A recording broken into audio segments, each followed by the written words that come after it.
বিসমিল্লাহির রহমানির রহিম। সবাই কেমন আছো? মান্নাত কিচেনে সবাইকে স্বাগত। আমরা এই মুখরোচক খাবারটি প্রায় সবাই খেতে ভালোবাসি। বাইরে থেকে আমরা প্যাকেট প্যাকেট কিনে এনে বাড়িতে রেখে দিই। তাই বাইরে থেকে আর না কিনে বাড়িতে আজকে বানিয়ে ফেললাম এই মুখরোচক খাবারটি। এটি কিন্তু বানালাম পুরো আলাদাভাবে। দেখো আজকের আমি ভিডিওটা কিভাবে বানালাম। চলে যাব মূল প্রসেসে।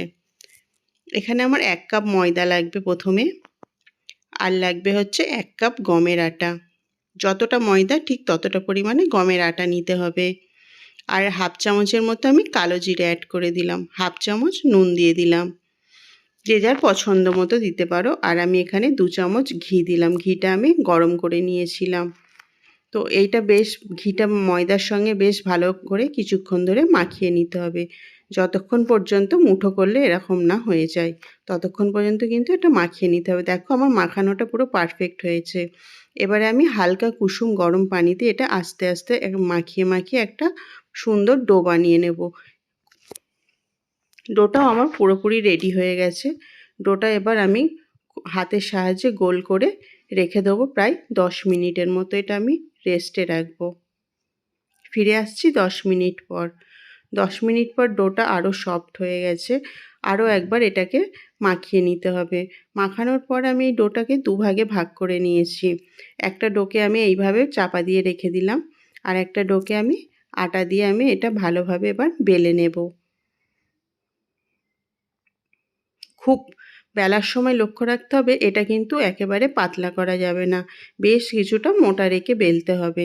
দেখো আমি এখানে কতটা পরিমাণ মোটা রেখেছি, ঠিক এইভাবে রাখতে হবে, তবে খেতে ভালো লাগবে এবং জিনিসটা ফুলবে। একটা ছুরির সাহায্যে আমি এইভাবে লম্বা লম্বা করে কেটে নেব। যে যেরকম পারো শেপ দিয়ে কাটতে পারো, কিন্তু এটা এইভাবে কাটলেই ভালো দেখায়। দেখো সবগুলো আমি কেটে নিয়েছি লম্বা। এবারে আরে আমি এইভাবে কেটে নিচ্ছি, ঠিক এই সাইজটাই করলাম। সবগুলো আমার কাটা হয়ে গেছে। আমার বেঁচে থাকা আর একটা ডো দিয়ে আমি ঠিক এইভাবে আবারও কেটে নেব।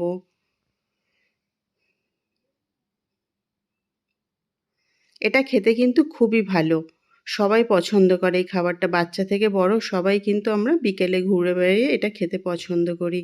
দেখো কতগুলো, 1 কাপ আটা 1 কাপ ময়দাতে কিন্তু কতগুলো হয়েছে। এটা প্রায় মাস জুড়ে সংরক্ষণ করে রাখা যায়। কড়াইতে তেল গরম করতে দিয়ে দিলাম। তেলটা খুব গরম হওয়া পর্যন্ত ওয়েট করব। গরম হয়ে যাওয়ার পর কিন্তু এগুলো দেখো আস্তে আস্তে এইভাবে তেলের মধ্যে দিয়ে দিতে হবে। এই সময় কিন্তু গ্যাসের ফ্লেমটা হালকা রাখতে হবে, না হলে কিন্তু এক পিসটা পুরো লাল হয়ে যাবে, অন্য পিসটা সাদা রয়ে যাবে। কন্টিনিউ কিন্তু নাড়াচাড়া করে যেতে হবে। একটা হাতার সাহায্যে কন্টিনিউ এইভাবে নাড়িয়ে চাড়িয়ে যেতে হবে, যাতে চারি সাইডটায় হালকা লাল রং হয়ে যায়। না হলে কিন্তু একদিক সাদা একদিক লাল হয়ে যায়। এইভাবে কন্টিনিউ নাড়ার পর দেখো কালারটা কিন্তু আস্তে আস্তে চেঞ্জ হচ্ছে।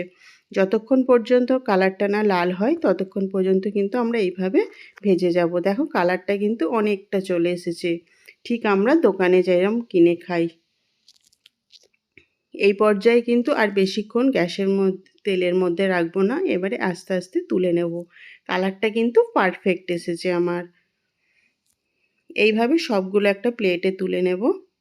বাকিটা আবারও আমি এইভাবে ভেজে নেবই। সবগুলো ভেজে নেওয়া হয়ে গেলে আমি অন্য একটা কড়াইতে দেখো 1 কাপের মতো চিনি দিয়ে দিয়েছি। চিনিটা যে যার মতো করে দিতে পারো, কিন্তু চিনিটা একটু বেশি দিলেই ভালো। যতটা চিনি দিয়েছি ঠিক সেই কাপের মাপ করেই কিন্তু ততটাই পানি দিয়ে দিলাম।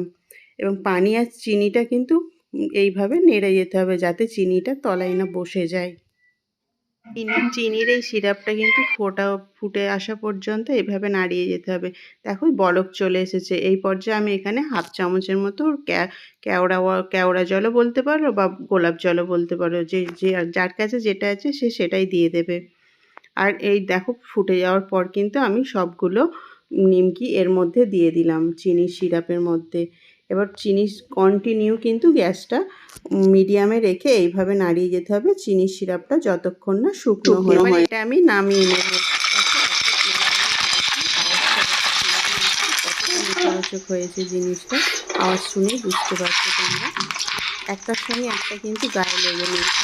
সিরাপটা মশলাটা খুব সুন্দরভাবে মিশে গেছে, হাতেও কিন্তু একটু লাগছে না, পুরো শুকনো হয়ে গেছে।